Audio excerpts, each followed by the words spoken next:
Hello, boss. Hiya, Nora. Hi, Eddie. Afraid you were going to be late. Well, how you betting on this legal battle? Think they'll put the old lady away? I'll quote the odds as soon as I look over the layout and ditch that heater.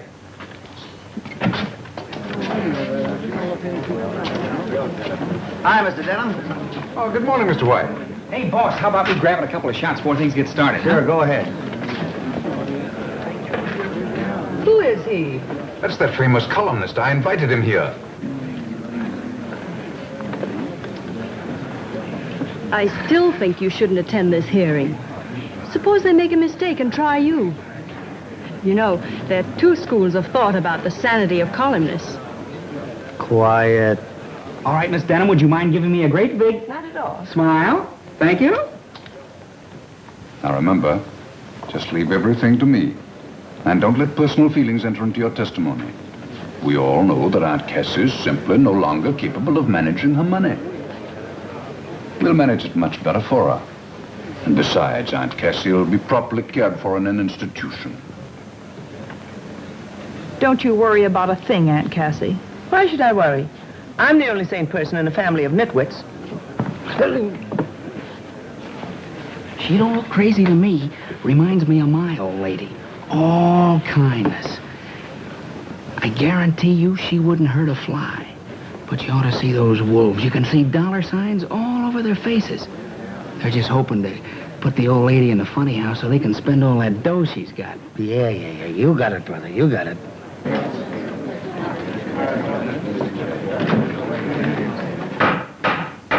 Hear ye, hear ye. The Honorable the Supreme Court in and for the County of New York is now in session. Judge Moore presiding. We will proceed with the sanity hearing of Miss Cassandra Denham. This action is brought by Attorney Garson Denham, and in behalf of himself and other relatives of said Cassandra Denham, who allege that the defendant is incompetent and physically and mentally unfit to administer her real and personal property, and pray, therefore, that she be committed to a suitable institution provided by the state for those adjudged mentally incompetent. Mentally incompetent. You will proceed, Counselor Denham. Thank you, Your Honor.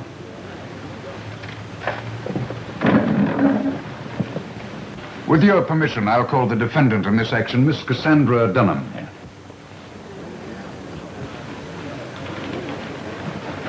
Place your right hand in the Bible. Do you solemnly swear to tell the truth, the whole truth, nothing but the truth? Why not? The truth never hurt anybody.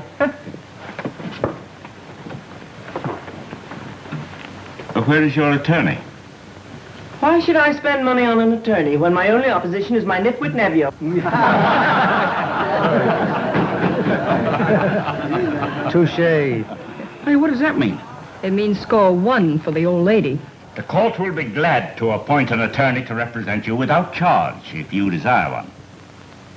No, thank you. I can take care of myself.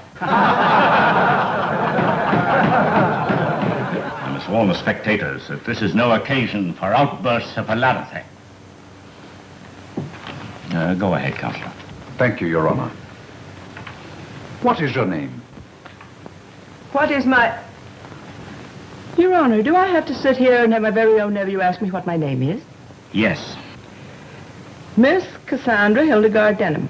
And what you need is a good spanking like I used to give you when you were a snip of a boy. The old lady's crazy like a fox. You will confine your answers to the questions, and the court will tolerate no further demonstrations. Go ahead, Counselor. Thank you.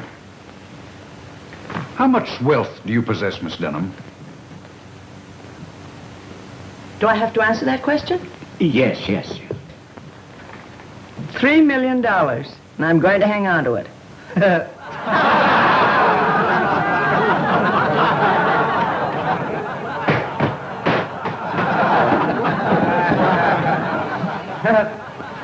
Another one of those things, huh? Yeah, what? What you just said before, you know, a touche. Yeah, you said a double. Yeah. I warn you, Miss Denham, to confine your answers to the questions. The alienist cooperating with the court will disregard irrelevant flippancies on the part of the defendant. I trust this is understood. Where do you keep your money and securities, Miss Denham? Wouldn't you like to know? Now, this is my last warning. One more outburst on the part of the spectators and the courtroom will be cleared. Now, you will answer the question. I refuse to answer on the ground that my money is my own until you decide it isn't. And in the meantime, it's none of his business. There's the smartest crazy woman I ever saw. Your objection is well put. You needn't answer. Thank you, Your Honor. Miss Denham, would you say that you were eccentric? I live my own life, if that's what you mean. Did you or did you not recently give $500 to a man you'd never met? A total stranger? Not exactly a stranger. He was a farmer who lived up the road a piece from me. He was about to lose his farm, and I gave him the money so he wouldn't lose it. Did you demand any security for this gift? Why should I? The man's honest. I thought he'd sleep better without a mortgage hanging over his head like Damocles' sword. But you did give this man $500 with no security whatsoever. Yes. Yes. Well, there you are, Your Honor. You see, it's perfectly obvious that my aunt is dissipating her assets. They're my assets. I'll give you 10 to 1 she never sees a padded cell. What do you think I am, a sucker? Yes. Proceed. Miss Denham, tell me, is it true that you use vinegar on your apple pie? Why, yes.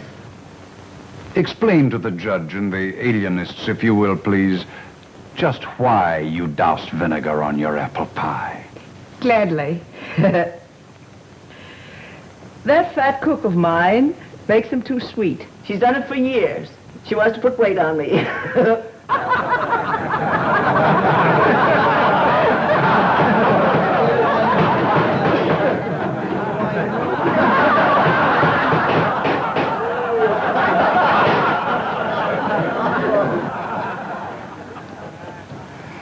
I give up, Your Honor. You should have done that long ago. This action is dismissed for lack of evidence. Hearing adjourned.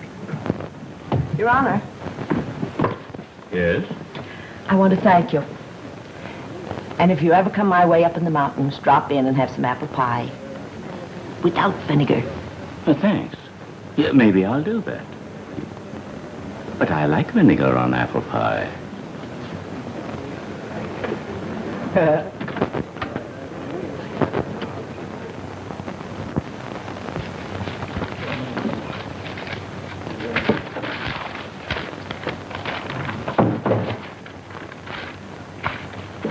If you'd stop throwing those things around and tell me what you're looking for, maybe I could help you find it. Well, Brian, one of these days I'm going to clear off this desk. You do, and you'll be out of business.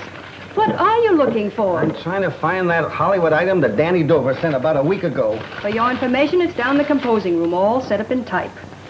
Oh, Brian, I don't know what I'd do without you. Neither do I. Now that you have that problem off your mind, do you think you'd like to see a caller? Who? Garson Denham. That lawyer who got his ears pinned back last week trying to put his aunt in an asylum. What does he want? Maybe he wants to put you in one. He seems sort of anxious about something. All right, have him come in, but you stay in the room when I'm talking to him. I'm allergic to lawyers. Okay. Come in, Mr. Denham. Good morning, Mr. Denham. Good morning, Mr. White. May I speak to you alone, please? I am alone. Miss O'Brien is part of me. Which part? Quiet. Have a chair, Mr. Denham. Speak freely. Thank you. You look a bit worried. I am worried, Mr. White. This letter is definite proof that my Aunt Cassandra is mentally unbalanced. Mm-hmm. I don't get it. This is just a simple invitation for you to spend a week at her place in the mountains. Yes, but she sent the same invitation to all the Denhams. And you'll notice she insists that we all arrive Friday. Friday, promptly at midnight. Now, why should she want us all to arrive at Greylock promptly on the stroke of 12? Perhaps 12's their favorite number. I tell you, there's something sinister about this invitation. You'll notice she also says that any relative who fails to show up will be eliminated from her will. Yeah, I noticed that. A sort of a command performance, isn't it? Oh, it ought to be a cozy little group. With all you Denhams gathered around the festive board with the old lady you try to put in the booby hatch.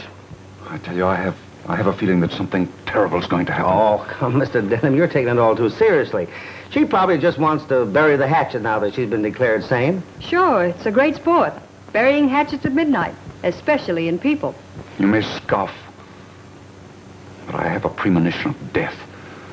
I believe she plans to kill us all. After which she'll probably confess and say, Sheriff, I did it with my little hatchet. Oh, stop it, O'Brien.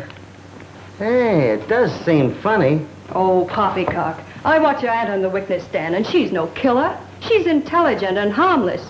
And what a sense of humor. It may strike her as humorous to murder us all in our beds. Mr. White, I'm going to leave this letter with you, just in case anything does happen to me. This fantastic idea of having us arrive at midnight is the handiwork of a madwoman. You'll see that. Okay, Mr. Denham, I'll be watching for murder news from Greylock. And if anything does happen, you'll see that she's brought to justice. Oh, sure. Thank you, Mr. White. Goodbye. Goodbye. Goodbye, Mr. Denham. See you in a shroud.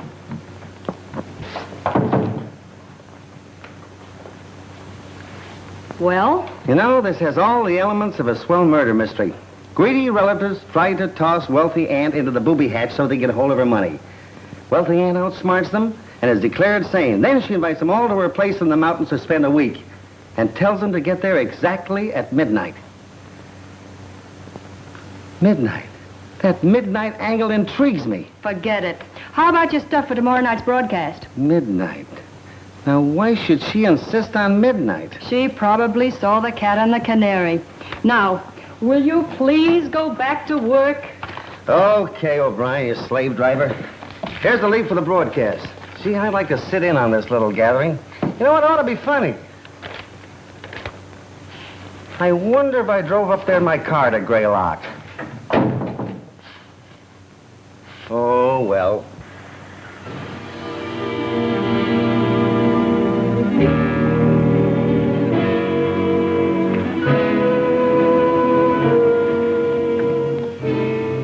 Well, here we are.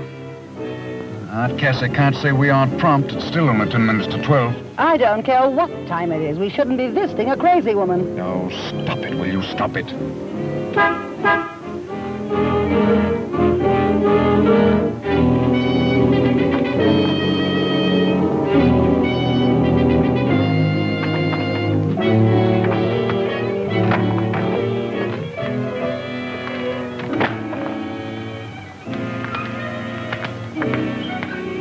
Oh, good evening, Eric.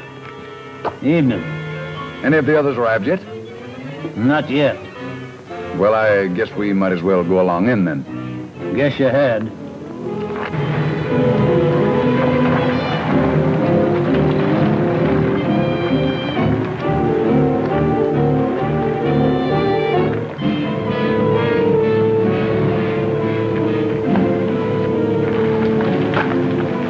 Morning, Eric. Ain't morning. If 'twas, you'd be too late. Too late for what? Too late to be murdered, no doubt. I tell you, Larry, I don't like this. After all, Aunt Cassie is your father's sister.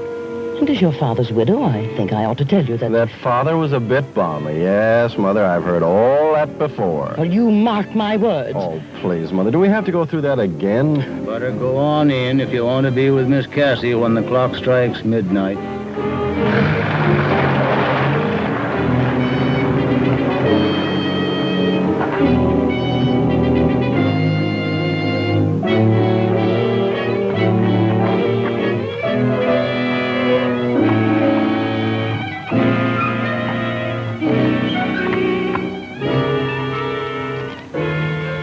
They're all here, aren't they?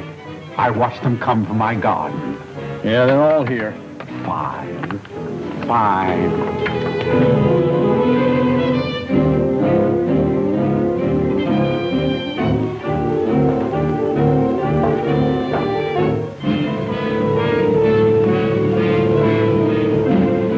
For goodness sakes, Garson, stop that pacing. You're making me nervous. Nervous? How do you think I feel? You should feel nervous. You started this whole thing, getting us to sign that complaint against Aunt Cassie. That's right. Blame me for everything. Of course, you'd have been highly pleased if I'd succeeded. Naturally. But you didn't. And now we have to spend the week in this ratty old mansion. It isn't compulsory, you know. You can leave any time. Sure we can. And have Aunt Cassie cut us out of her will. You'd love that, wouldn't you? No thanks. We're staying. Well, I'm hungry. I think I'll see if there's anything good in the icebox. Tom Denham, don't you dare leave this room. How can you even think of food when we're all in danger? What danger? Why, Aunt Cassie wouldn't hurt a fly.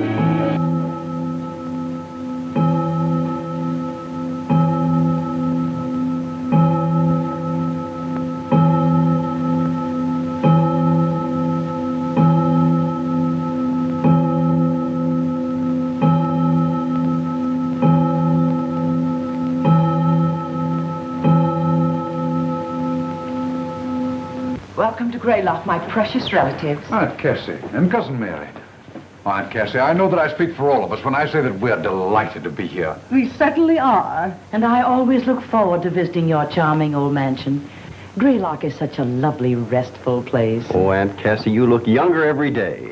Poppycock, stop fawning over me. A week ago, you were trying to put me in a padded cell. But, Aunt Cassie, you know we only did it for your own protection. And to get her money. Keep quiet, child. I'll handle this.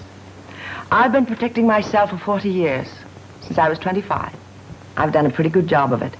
So let's forget about protection and, sit down, everybody.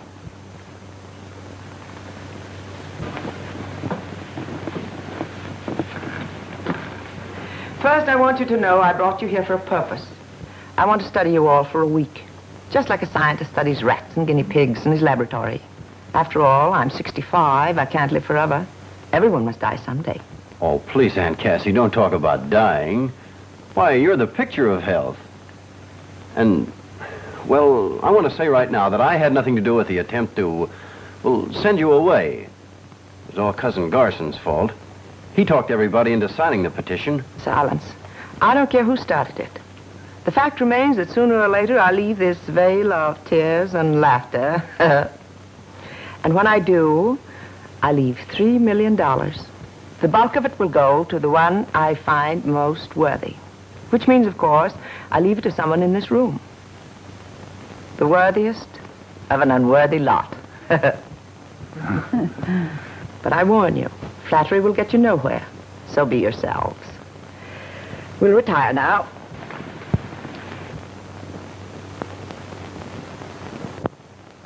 Breakfast will be served at 8.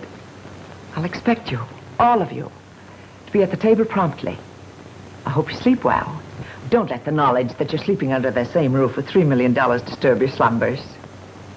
Come, child. Aunt Cassie, you mean that you keep all that money here in this house? Why not? With everyone trying to take it away from me? I like to keep it around to check up on it once in a while.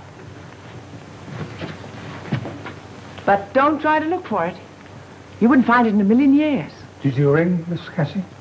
Yes. Have you placed the luggage in the right rooms? Everything is just as you ordered it. Good. Now we'll all have a splendid night's sleep. Come along. I'll distribute you.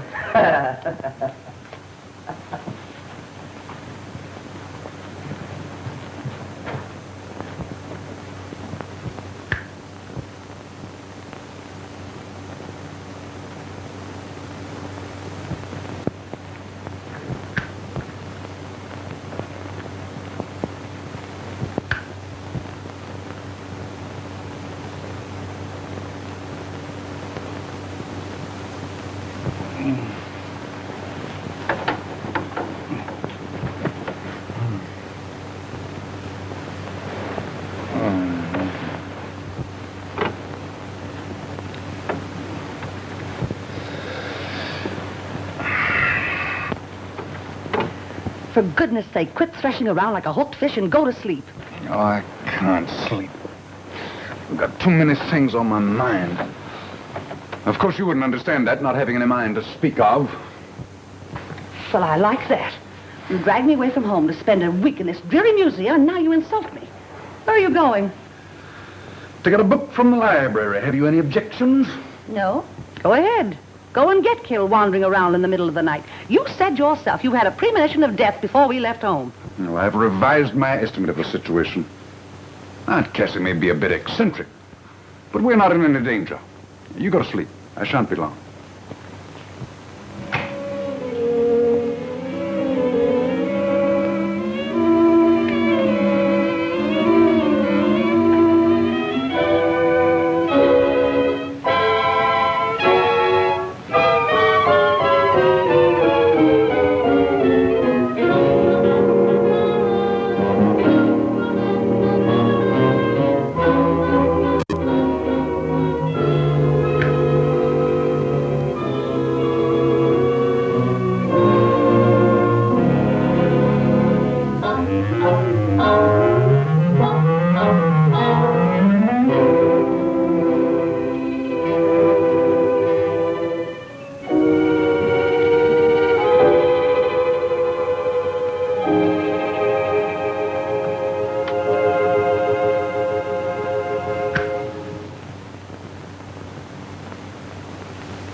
Mr. Bob! Mr. Bob! Mr. Bob! Ain't no use of digging in pulling on covers. You got a telephone to answer. Wake up now. You certain is asleep in this man? Oh, give me those covers. Your big trouble wants you on the telephone. Ain't no use arguing with Miss Nora. Oh, Brian. Oh. Boy, at 10 o'clock in the morning? She knows better than that. Tell her I never talk to anybody in my sleep. She said you'd jump right out of bed if I tell you Lawyer Denham had met her with some killing. What? Yes, indeed. And Mr. Denham's a corpse. Well, why did you say so? I kept trying to, sir. Well, pack me a bag. Hurry up. Sir. Yes, sir. Hooray, a murder.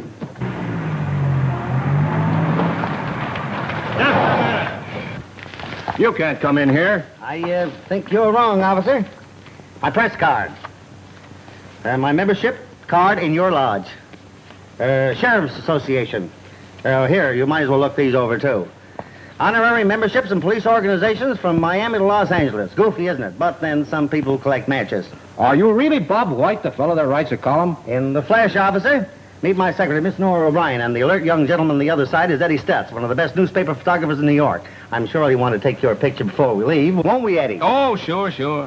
Where'll I find the sheriff? Oh, Sheriff Boggs is holding an inquiry in the house right this minute. Thanks, officer. Be vigilant.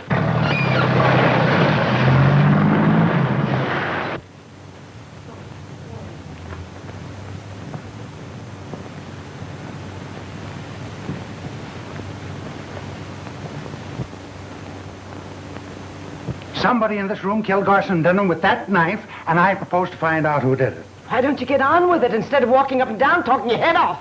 Murder cases take time. I've got to do a lot of deducting.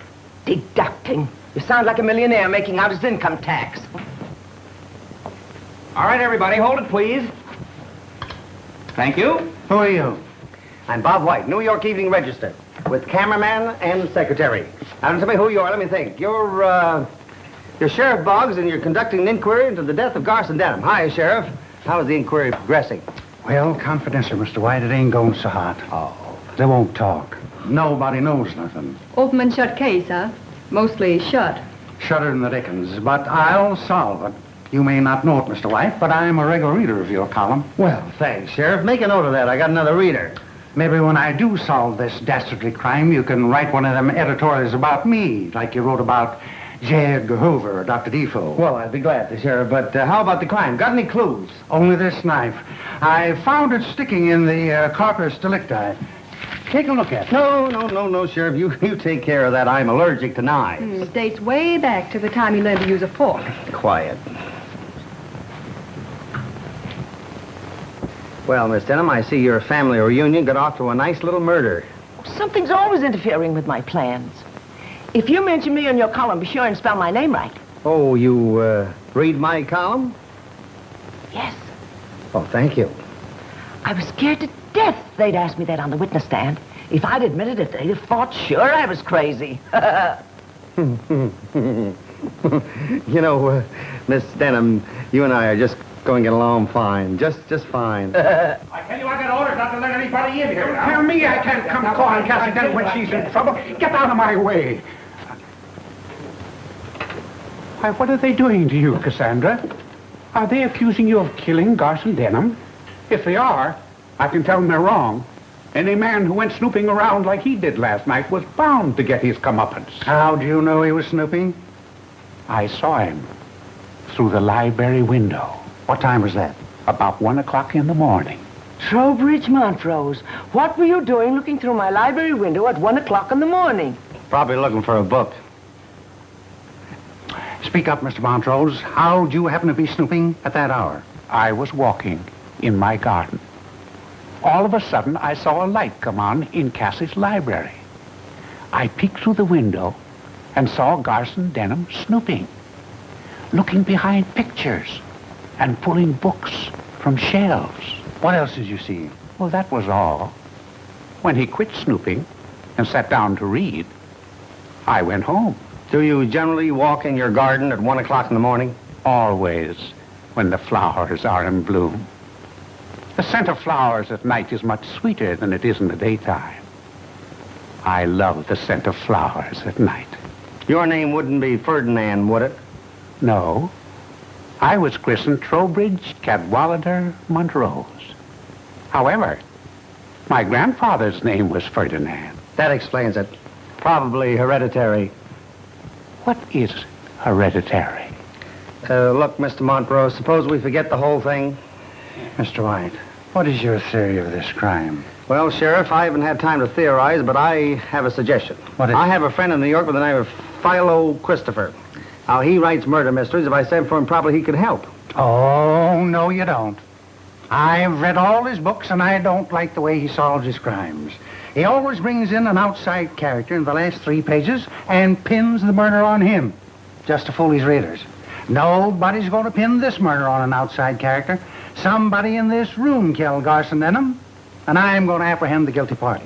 An admirable determination, Sheriff, and well put. In the meantime, we'll go to the village and arrange accommodations. You'll do nothing of the kind. We have plenty of empty rooms here, and you're welcome to stay. In fact, Mr. White, you can sleep in a bed George Washington once slept in. What, another? Father of our country certainly got around, didn't he? I accept your hospitality, Miss Cassandra, and you're very kind. In the meantime, Sheriff, what happens now? I don't rightly know. You fool, you blundering idiot. How can you be so dumb? You know this mad woman committed murder. Why don't you arrest her? Now, take it easy, Mrs. Denham. I've got no proof that she killed your husband. Proof? Proof? What more proof do you want? She invited us here for a visit and insisted we arrive at midnight. Then she informed us she's going to study us for a week, like rats or guinea pigs. She had every reason to kill Garson, because he wanted to put her where she belonged, in an asylum. I demand that you arrest her. Now, hold on. Aunt Cassie's been doing queer things around these parts as long as I can remember. But she ain't crazy. The court just decided that. And I'm arresting nobody till I've got proof. You fool! You're protecting a murderess. Tom, take me home. I'll not stay in this house another minute. Oh, yes, you will. Nobody's leaving Greylock till I apprehend the killer. Tom, take me to my room. You all heard what I said. Nobody's leaving the grounds until this crime's cleared up. I'll have men guard the place day and night. That's all for now. Well, what about me? I live next door. You can go home. My men will keep an eye on you. Maybe after you get unpacked, you'd kind of like to talk this case over before the coroner gets here. Thanks, Sheriff. I'll be glad to. Seton, see that the press is made comfortable. Yes, ma'am. Come, Mary. I don't like this, Sherlock. I'm scared stiff. Chin up, Watson.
Hi, honey, you all unpacked? Just about. Charming old place, don't you think? Yes. Wonderful view from that window. Have a look. Yeah?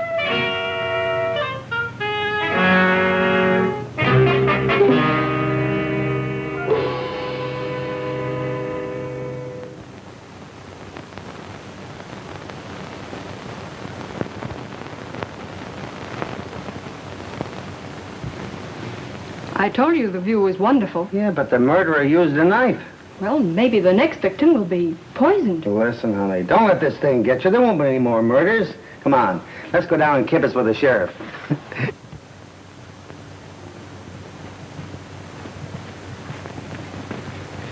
Hi, Sheriff. Any fingerprints?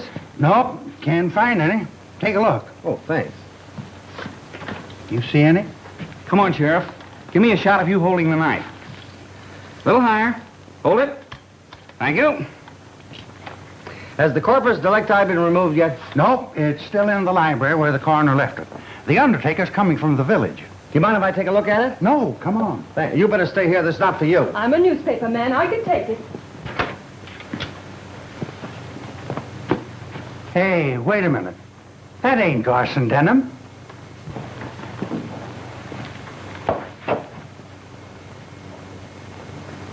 You're right, Sheriff. That's Larry Denham. But he sure is a corpus delictus. Oh, look.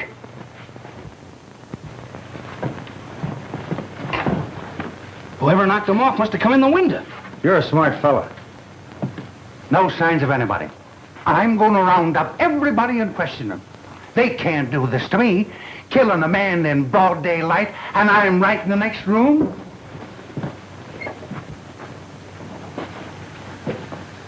Well, here we go again, Miss Denham.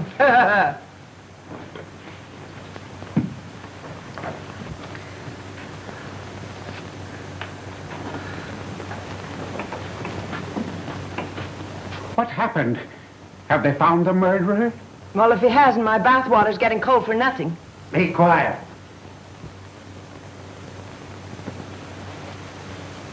Where were you during the last half hour? I was transplanting a tree near the entrance gate. Deputy Judkins was with me. That's right, Sheriff. What about you? I was greasing the car in the garage. You look it.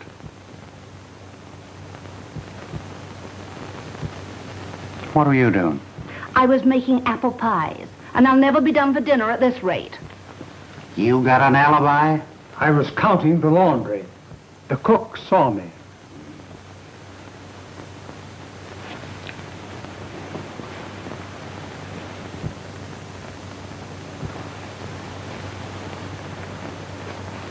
What were you doing? I was spraying roses in my garden. That's what he was doing, Sheriff. I saw him mix the spray. So did I. Poison. I always use poison in my rose spray. It's certain death to insects. Where are you, Miss Cassie? I was running my bath.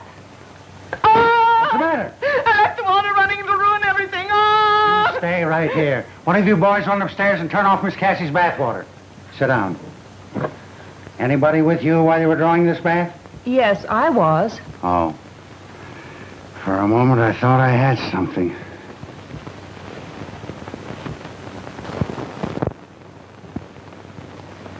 And I was walking in the garden by the summer house. You didn't walk by the library by any chance, did you? Yes, I did. Why? Oh, just idle curiosity. Anybody see you taking this walk? I was watching him all the time, Sheriff. He never got out of my sight. Well, Sheriff, that's that. It sure is. How about you, Mrs. Denham? I was lying down, trying to rest.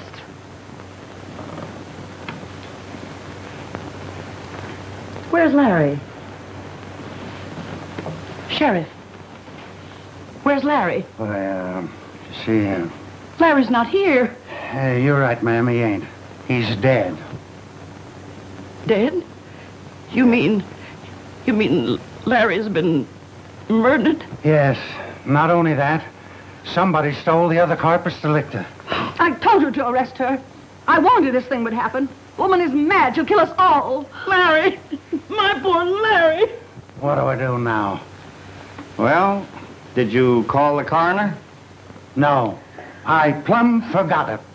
One of you boys call the coroner right away. That's all for now.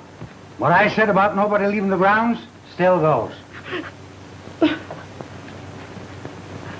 Hello, Mary.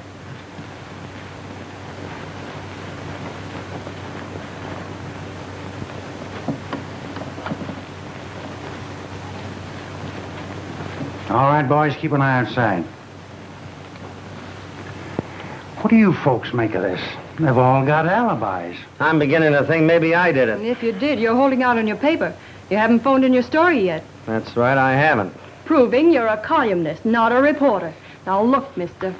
Let's get out of this funny house and go back to New York. They'll be dancing in 52nd Street tonight while we're playing tag with a knife thrower. You've got a fair start with your column with readers from New York to Shanghai, China. Why take a chance? Relax, beautiful. Nobody's going to harm me. I'm the handsome young juvenile in this story. He never gets hurt. Now, you be a good girl. Get the editor on the phone and give him enough stuff for a flash bulletin. Tell him I'll send in a follow-up story in an hour. Okay. Swell. Say, Sheriff, do you suppose we can do a little snooping in the library there before the coroner gets here? Oh, I guess it'd be all right if we don't disturb nothing. Swell.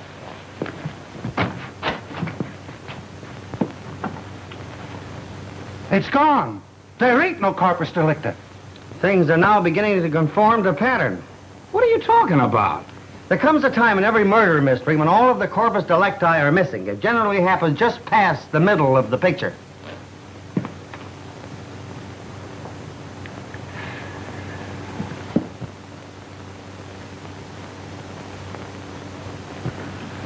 I know how you feel, pal. This thing's got me stumped, too. But we'll both keep trying. We'll think it out together, eh, pal?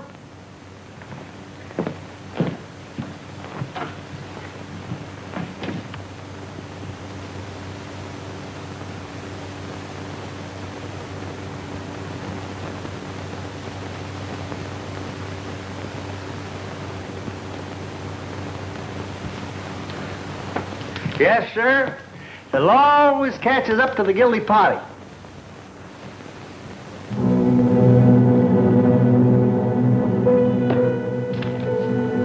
Leave Greylock at once or you will die.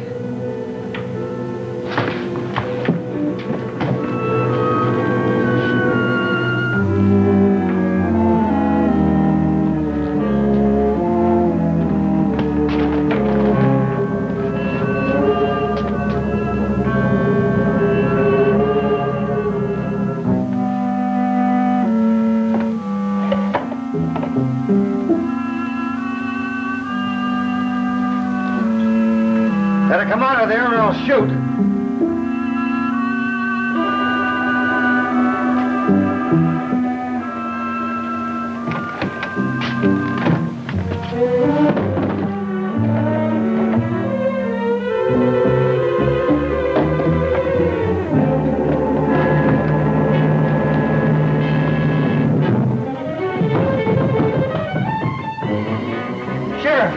Mr. White, your shirt. Never mind my shirt. I just found the bodies. Where? Fell out of a closet in my room. Lead the way. Where are the bodies? I don't see anyone. Where they're gone. Are you sure you're not ill? You got a bottle you've been holding out on me. Why, I tell you, they were right there. I came out of that bathroom, and the statue was gone. There was a note there saying, "You leave Greylock at once or you die." I rushed to the door, and it was locked. I looked at the key, and I saw it was turned. So I knew there was somebody inside this room. So I went to the window there, and it was locked. So I grabbed my pistol out of that drawer. Then what? And I pointed right at the door, and I said, "Come out of there, and I'll shoot." But they didn't come out. So I went over to the door like this, and I pulled it wide open. There they are again. Who's crazy now? Huh? Give me time, I'll find out who stole that statue and wrote that note, too. I don't care anything about statues and notes. Somebody call the coroner and undertaker. I've got the 2 corpus delictuses, and by golly, nobody's going to take them away from me. Sheriff, don't you think you ought to let my relatives go home? If the whole family is killed off, there'll be nobody to inherit my money. Sorry, Miss Cassie. Nobody leaves till I find the killer. Don't say I didn't warn you. I'll bet you a pretty penny there'll be more killings before this thing is over. Now, Mary. 10 o'clock and time for the last-minute news and flashes. Fernbrough, New York. Sheriff William Boggs, in charge of the investigation of 2 murders which occurred during the past 24 hours at Greylock, the lovely mountain estate of Miss Cassandra Denham, issued a statement an hour ago predicting early apprehension of the killer. Several important clues have been unearthed, the sheriff declared. Detroit, Michigan. Pickets picketed pickets today when... Oh, you've got some new clues, eh, Sheriff? Well, not exactly, but after all, I've got the corpus delictuses. But nothing else? No, but I've got the place guarded. Not a soul can get past my men going or coming. Good evening, everybody. I was taking my usual walk in the garden. I thought I'd drop in and see if there's anything that I could do. Did any of my men stop you on the way in? Why, no. I saw no one. Your deputy's a regular watchdog, Sheriff. There'll be bloodhounds when I get through dressing them down. Well, I think I'll get a little shut-eye, as you say in your column. Good night, everybody. Good night. Good night, I Marian. accompany you to the stairs. All right.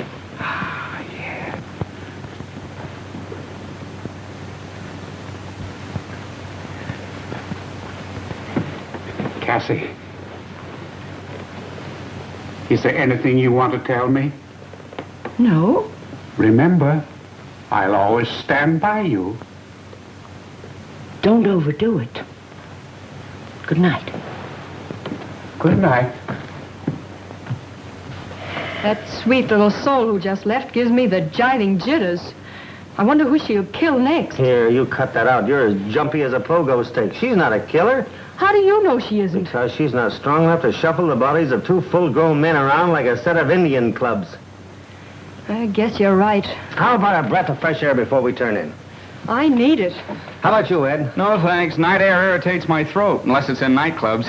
I'll grab a couple of shots of the Chamber of Horrors while you're gone. That room fascinates me.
Oh, it's you.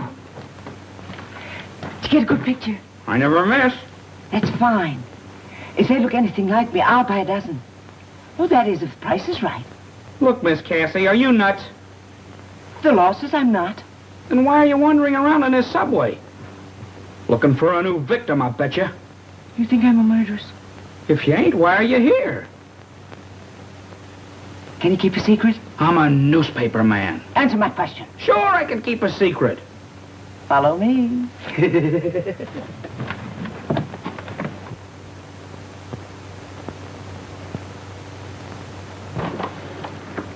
Come on, come on.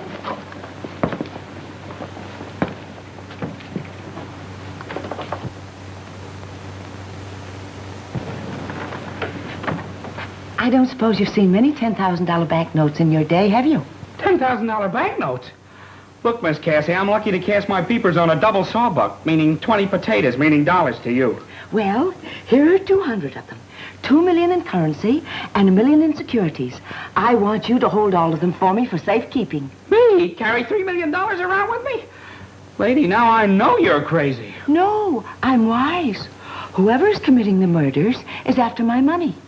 And it's someone who suspects I keep it in the library. Otherwise, why would Garson and Larry have been murdered in the library?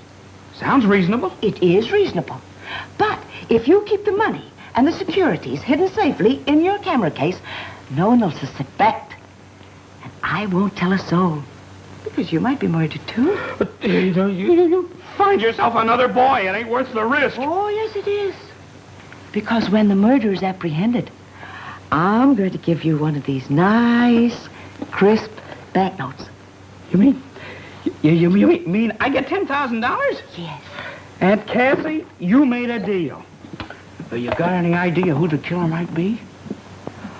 Oh, I hope it isn't the one I suspect. Who's that?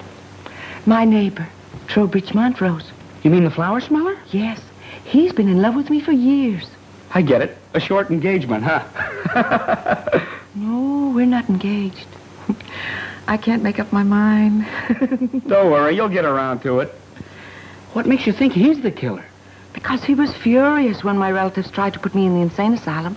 He cracked his knuckles. And every time he does that, I know he's furious. He wanted to give them a dose of his rose spray. You mean the poison that he kills the bugs with? Yes. Oh, I do hope the next murder is by poison. My mind will be relieved. Next murder? Oh, yes. There'll be other murders. Goodbye. Oh, boy, this thing's got me stymied. Let's sit down. Okay. It's a cinch it's not Aunt Cassie. She couldn't lug bodies around. Neither could Martha Denham, nor Garson Denham's widow, or that niece that lives with the old lady. Then it must be a man. How about Tom? Oh, Tom. He doesn't strike me as a boy who'd kill his father and cousin. Somebody's coming. Huh? Good evening. Oh, hello. Good evening. Not very sociable, are they? Well, what did you expect them to do? Sit in your lap? Oh, stop snapping at me, O'Brien. Sorry. You were eliminating suspects. Well, the butler's out. He's an old family retainer. So's Katie the cook. Fat people seldom commit murder. But cooks do use knives. Oh, not knives. Antique knives, 200 years old. Well, there's still the chauffeur and the gardener. And Mr. Trowbridge Montrose. Oh, Montrose. Monty wouldn't hurt a fly. I don't know about that. When he talked about spraying bugs, he had an unholy look in his eyes. Now, let's take the gardener. You take him. All he wants is to be left alone.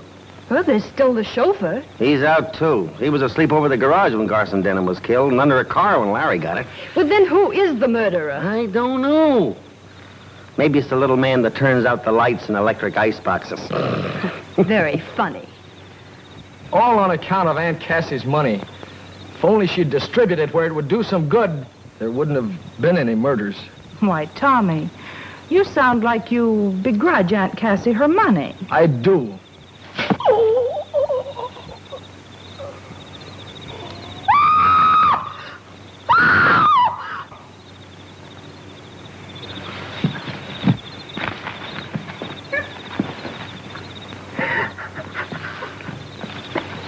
He's dead. Who did it? I don't know.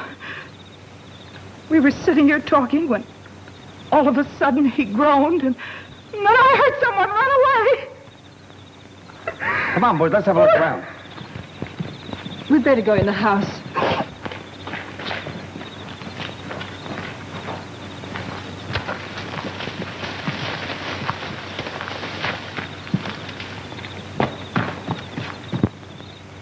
Hey, somebody over by that big tree.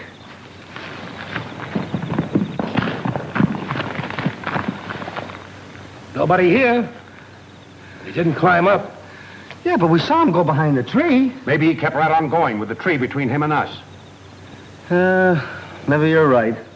Well, I guess that's that. I'll see you later. Come on, let's go.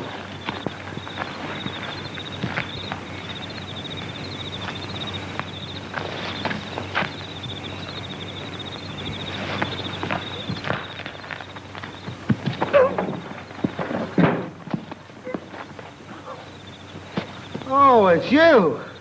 Well, who'd you think it was? Hey, suppose you tell me what you're doing sneaking around this time of night. I'm not sneaking around this time of night. I'm taking that can of oil to Michael in the garage. Oh, yeah? Well, come on. Let's see what Michael knows about this. Come on. Anybody here? Yeah. You want something? You send this fellow for a can of oil? Sure I did. What about it? Well, for your information, there's been another murder. Someone just killed Tommy Denham. Young Tommy? That's why I tackled you in the garden. Wouldn't you know it? Well, I guess we might as well start for the house. The sheriff will want to question everybody again. You know, if these murders don't stop, I'm never going to get that car greased. Oh, that's going to be tough.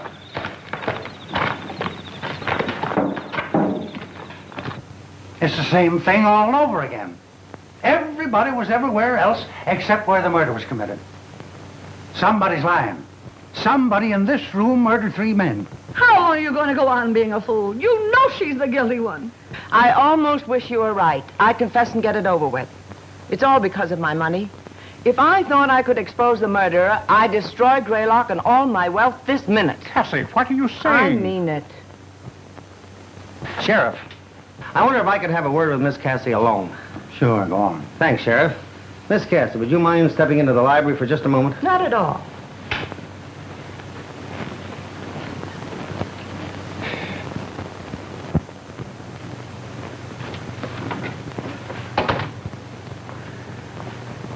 Miss Cassie, you missed your calling. What are you talking about? You could have been the great American Bernhardt. Oh, that was a great act you put on out there. Come on, give. What's your angle? You're a young smart aleck, aren't you? Don't stall me. You've got something on your mind. What is it? Well, to tell you the truth, I've been toying with a surefire plan to trap the murderer. How?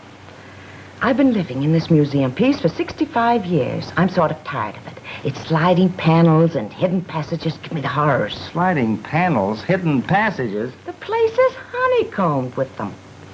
The old shack was a headquarters for the colonial spies during the Revolutionary War and a station for an underground railroad during the Civil War. I tell you, Mr. White, every time you touch a wall in this place, it's liable to jump at you. Underground. Yeah. Then maybe the murderer is hiding in one of those secret passages now. He might be. But if he isn't, my plan is still good. I'm going to set fire to Greylock. You're going to do what? I'm going to burn the old shack down. You see, whoever the killer is, he or she is after my money. Until today, I had $3 million in cash and securities hidden in this house. Today, I removed it. Your photographer has it hidden in his camera case. You mean to say Eddie's got $3 million carrying around with him in a camera case? Yes. But if your money is safe, Miss Cassie, why burn the place down? Because the murderer will give himself away if he thinks the money is going up in smoke. The house means nothing to me. For 65 years, it's had me hanging on the ropes. I learned that bit of slang reading your column. But listen, that's arson. Arson? No, it isn't. I've no insurance. I'm not cheating anybody. I'm just lighting a bonfire to take a great load off my shoulders. Oh, but it seems such a shame to destroy such a lovely old place. Oh, Pish and Tosh, if I don't burn it down, we'll all find ourselves in the cemetery. Besides, the upkeep of the old shack is terrific. What do you say? Will you help me? Well, okay, what's the setup? You get everybody outside on some pretext. Leave the rest to me. Keep your eyes open. And the first one who makes a break for the house is the murderer. So long, Mr. White. Hey, what do you mean, so long? Keep your eyes open. I certainly would. So long, Mr. White.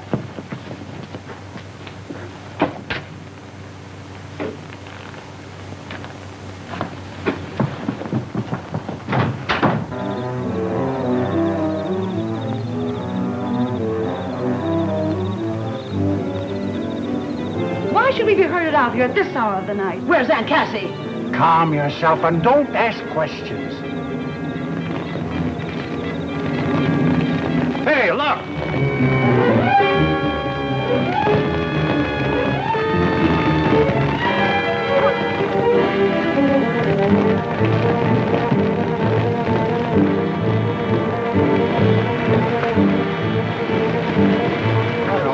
What's happened? What does this mean? Don't get excited. I set it on fire. Told her she was crazy. What are you doing, Cassie? Don't you worry about it.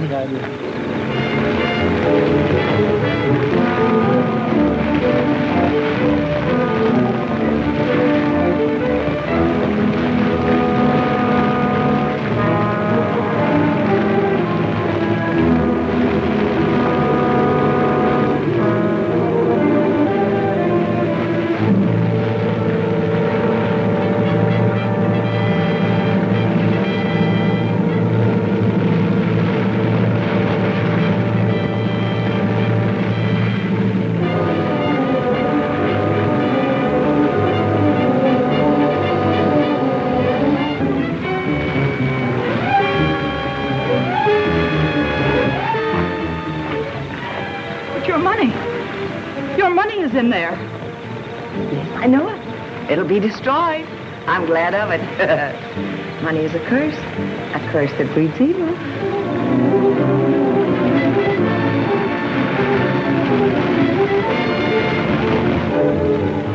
your eyes open for the break. You can't destroy it. It's mine. Mine, I tell you. I lived with you, put up with your strictness, pretended to love you, knowing that one day it would be mine. Oh, I hated you. Yet I pretended to love you, knowing that someday you would die and your money would be mine. Then when the others stepped in, I killed. Yes, Michael and I murdered so that one day it would all be mine. I would be your only heir. Tie her loose. Don't shoot! My husband! Your husband? What are you talking about? We've been married over a year. Oh, don't let them kill him. Don't! Please don't! Take her to the village. Come on.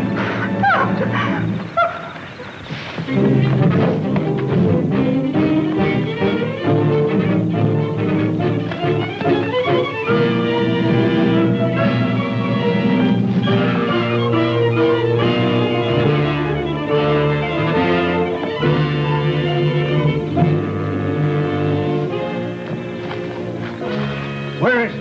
I swear he dashed behind this tree. I saw him too. So did I. Come on. How come you're not playing Daniel Boone with the sheriff and his boys? It's not quite time for the Marines to move in. Are the Marines coming? They're practically here. Folks, follow me. I'm about to catch a killer. Come on, folks. Help me get this car off the grease pit.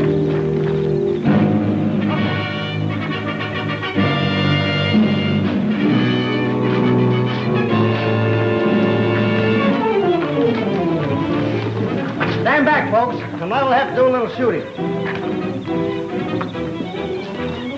What is this? Quiet. Here he comes now. Hey! Come on.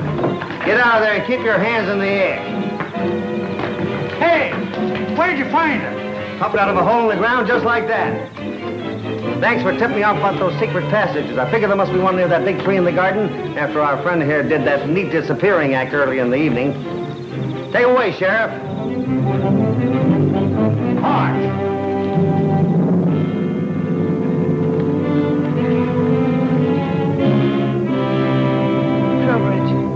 Will you marry me?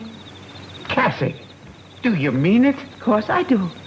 I've got to live somewhere now that Greylock's no more. Maybe we can wake up Judge Hoskins and get hitched tonight.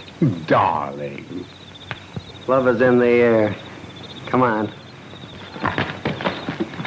Here's your money, Miss Cassie. And if it's all the same to you, I'll have my 10 G's at this moment. Here you are. You've earned it. Oh, boy, oh, boy, oh. Hey. Hey, this is Confederate money. It ain't worth a penny. I guess I'll forget to tell you all. I'm one of the Denhams of Virginia, from the deep south. Trowbridge, darling, you have enough real money for both of us, haven't you? Ample, my pet. You better have. You've been taking care of the old shack and all my relatives for 20 years. Well, what do we do now?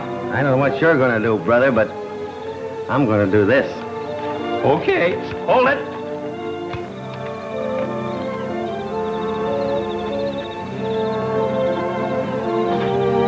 The Hayes office ain't gonna like that long kiss.